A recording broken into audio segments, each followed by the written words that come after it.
انبیاء کرام کی سیرت پر لکھی جانے والی کتابوں میں ایک واقعہ کا کثرت سے ذکر آتا ہے۔ ایک دفعہ سیدنا موسیٰ علیہ السلام نے اللہ تعالیٰ سے پوچھا، اے میرے پروردگار، مجھے اس آدمی کے بارے میں بتا جو جنت میں میرا رفیق ہوگا۔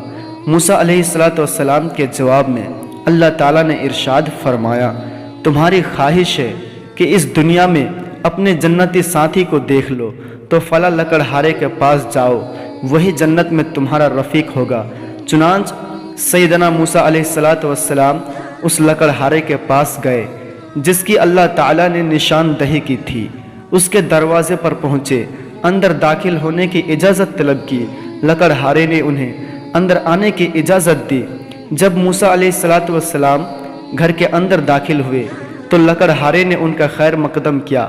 ابھی حال احوال پوچھنے کی نوبت بھی نہیں آئی تھی کہ لکڑہارے نے موسیٰ علیہ السلام سے کہا، حضور برائے مہربانی آپ چند لمحے انتظار فرمائیں، میں ابھی آتا ہوں۔ اتنا کہنے کے بعد لکڑہارا ایک کمرے میں چلا گیا۔ اس کمرے میں ایک بہت بوڑھا شخص لیٹا ہوا تھا، حرکت کرنے کے قابل بھی نہیں تھا۔ لکڑہارے نے اسے سہارا دے کر اٹھایا اور اس کی صفائی کرنے لگا۔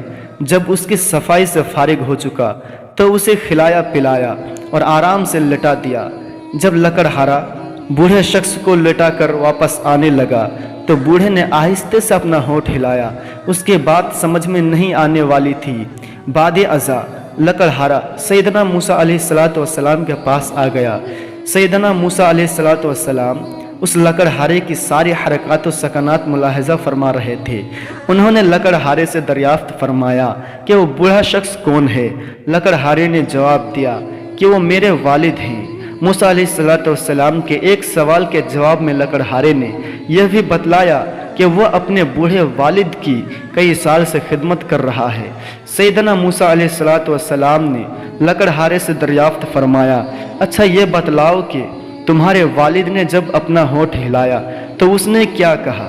لکڑہارے نے جواب دیا، میرے والد نے میرے لیے دعا فرمائی کہ اے اللہ، قیامت کے دن میرے بیٹے کو اپنے نبی موسیٰ علیہ السلام کے رفیق بنا۔